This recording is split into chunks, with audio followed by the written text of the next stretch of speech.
you.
finished, and it's some sort of Yuejin truck made in China. I know nothing about it, but I'm sure there must be a fuel truck based off of this chassis.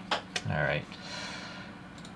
So it was a pretty straightforward build. Let's go over that. I decided, well, one thing that I may have made a mistake on is painting it white. I wanted it to be as neutral as possible because I don't know if this is going to be posed with military or commercial aircrafts in the future. But some of the decals, like right here on the door, it's white text because this is supposed to be like a military fuel truck, so it should be painted like olive drab or something. But so some of the decals just aren't popping as much as they should. And you can see the cabin here is a little bit crooked, and the reason why is A, I think the mold was a little bit crooked, but B, I took one of these figures from Topgun Chen and cut him in half, and I shaved off a lot of back as well, and I can just get the character in there. So I also had to cut off the arm and re-glue it, and I took a heat gun to rebend that arm.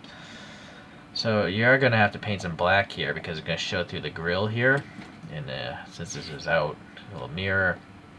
There's packaging plastic or whatever this thin plastic is to cut out the windows, and there's plenty of it, by the way. I choose to not put the side windows in because you can see easier into the thing. And then there was a decal here, but this was actually quite difficult. I had to cut it up into a bunch of parts because this steering wheel is touching the top of the dashboard, so you can't slide the decal underneath the steering wheel. So you might have to just cut off some of that, but yeah. Alright, it's pretty hard to see this dashboard anyways. Alright, so no details on that side because it's pretty much covered by the cabin. The cabin does have a rear window and some sort of snorkel for the air intake system. So let's pop this back in between the two. So yeah, the cabin's kind of crooked backwards. I don't know if it's because the mold maybe it suffered some heat. I guess you could take a heat gun and bend that straight, but I'm not going to bother right now. Let's see. Also, the decals for the headlights are a little too big, so I had to trim them off in order to fit this area here. These are really small decals. Be careful about losing those. The wiper blades don't want to actually sit in the down position because they collide with the plastic here, so you kind of have to leave them in the up position. I crazy glued these in place. This one isn't quite vertical, but this one is doing a better job. Painted the back of them silver, of course. I weathered the wheels quite a bit with some Tamiya paint wash. And then these decals went on fine. Here's some undercarriage details. You can paint, the engine, and I don't know why there's two exhausts. There's like a big exhaust can here and there's one here. Maybe there's a generator. Oh, you know why? Because it needs a motor to drive this fuel pump here. Okay, so yeah, fuel tanks and whatnot. Nice treads and wheels. These came already painted. I have a suspicion they're existing wheels for like maybe 1/64 scale semi trucks or even smaller maybe. But anyways, they look nice. Okay, so a decal of some sort of venting there, the license plate, the taillights are decal, extra paint. And then I don't know what the top is supposed to look like, but this area is raised, so I figured I'd paint it anyways. And then I used the markers to paint the lights up top. So all in all, it's pretty cool. It came with a flexible like fabric rubber hose, but I couldn't get it into these holes, and frankly I don't know which hole it belongs in. So this is just a cable, like electrical cable, and then these are some Gundam detail bits that I put on the end. So the hole goes all the way through, as you can see. So I figured if I was going to hook it up to a plane, it could go to either side, right? And then as you saw, those extra side holes, I could just store the thing in there. So I think that works better than the elastic thing. There's no plastic piece for like the nozzle, so if you just drilled a small hole into your airplane or whatever, you could just jam that in there. So all in all, pretty neat, pretty easy to build. I guess it's just this thing that's kind of annoying. I suppose you could shim in a piece of plastic there. Maybe that's what I'll do, actually. As you can see in this image back here, this is a fueling point. They pop open a hatch apparently and refuel there. I don't know if it's on both sides, maybe, probably. But anyways, it's kind of distracting to look at now. So here's my little Topgun Chen diorama of my A10 Warthog. It's awesome. It's so cool. I did 3D print these bombs because this rack didn't really fit the ones that came with this plane very well. What else? Not much else, actually. So, yeah, it's nice to have the little accessories. I think this truck and this giant tow tractor, they seem relatively the same size. I wish the cabins were just taller though, so you could fit in the characters better, or just without modification. But still, really neat stuff. All right, so appreciate you guys checking this out, and hopefully one day I'll get some more Topgun Chen stuff. But I also am branching out into other brands of egg planes, the Hasegawa stuff, and we'll try the other ones that you can find on AliExpress. All right, see you then. Bye.